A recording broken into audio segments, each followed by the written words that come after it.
how to improvise over chord changes.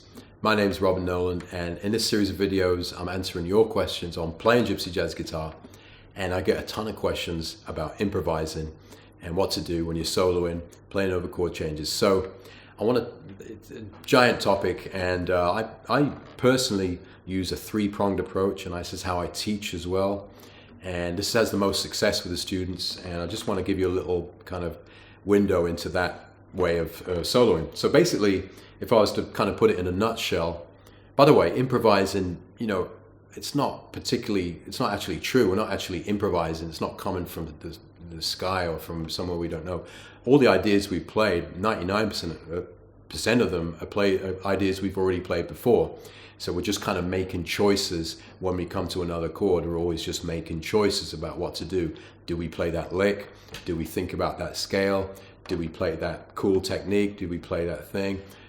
This is what we're doing, making choices. So this three-pronged approach, number one is I'm using licks and phrases which I know sound cool, either from my own licks or licks I've borrowed from somebody else.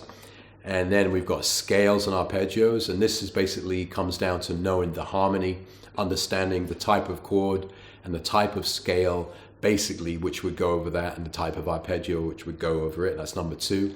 And number three is using your ear, and this is something which this is how I like to really try to improvise and make new, exciting ways of playing. And in this video, I'm going to show you that technique which I call bouncing, which I did in another video, but this is a really cool way of using your ear, picking two notes out of the chord and sidestepping the usual way of improvising.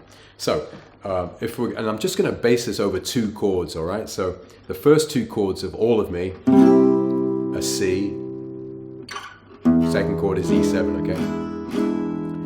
So what we got to do is solo over C major for 2 bars, and then solo over E major, E7 for 2 bars. Okay? C. Okay? Just so we can hear it. C. Okay, E7. So the first we're going to use licks. Here we go.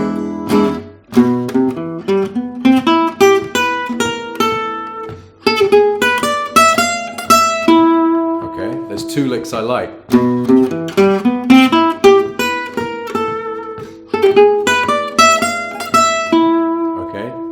First lick is a lick which I've used over C major. I know it sounds good, so that's what I've decided. I've gone.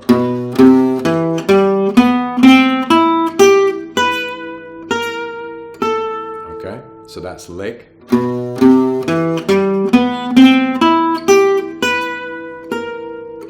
And then for the E7, for the dominant 7th, I've chosen this lick.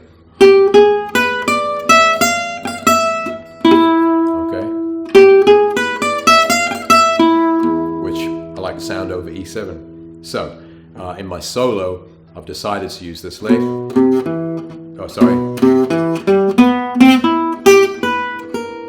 And then this lick. Okay. If I was using scales and arpeggios, then I would know it's C major. So I know that the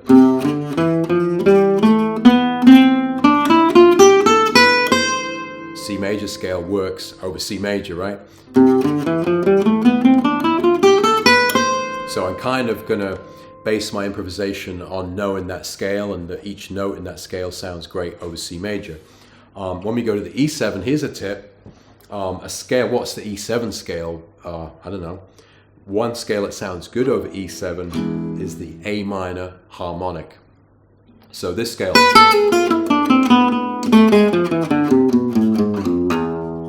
E7. There's the scale. That's A minor harmonic scale, minor, but over E7. So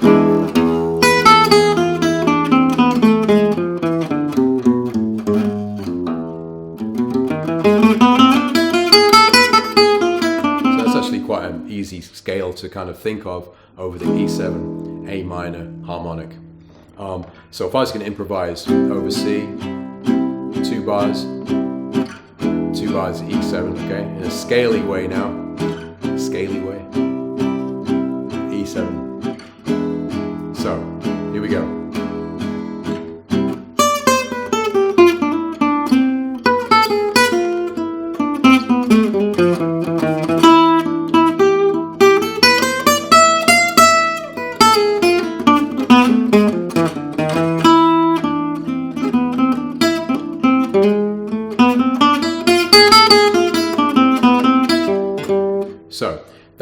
actually thinking of those two scales and basing my improvisation on those two ideas. And then it kind of gives me confidence to know that I'm roughly going to kind of play the nice notes which sound good over those two chords. So that's using scales and arpeggios, knowing the harmony. Number 3, this is where I use my ear. And one example of that is where I use the technique bouncing, which is picking 2 notes out of each chord. So out of the C, I'm going to pick these. And over to E7, I'm going to pick these. So G, E, then just G sharp. So it sounds like this. So C, C, E7. Okay, now we're going to use bouncing.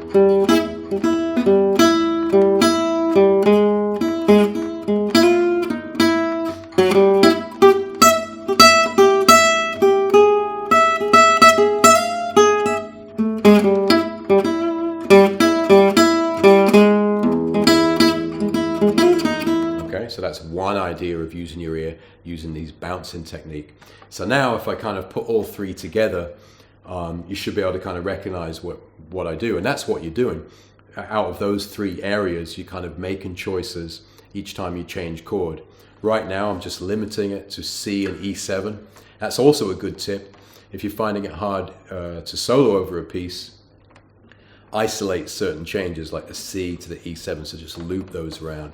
So now I'll just improvise over the C to E7, and you should be able to hear some of these ideas we've just been looking at. So C, C, E7, E7. Here we go.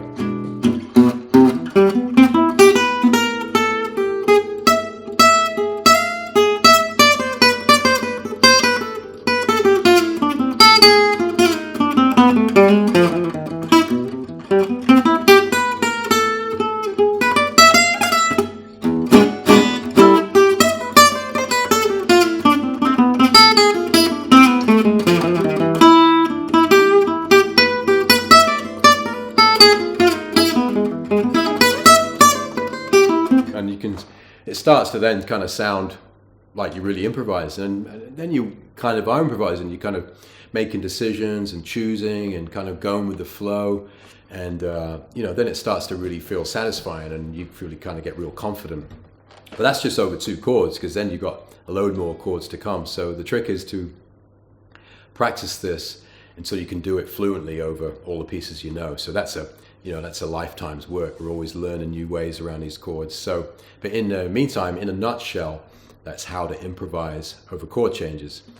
So if you've got a question you'd like to ask me about Gypsy jazz or guitar, then you can send an email to questions@gypsyjazzsecrets.com. And for now, make sure you like this video. So click that like button, share this video to a friend, and be sure to subscribe to the channel. Stay inspired like always, and I look forward to seeing you in another video very soon.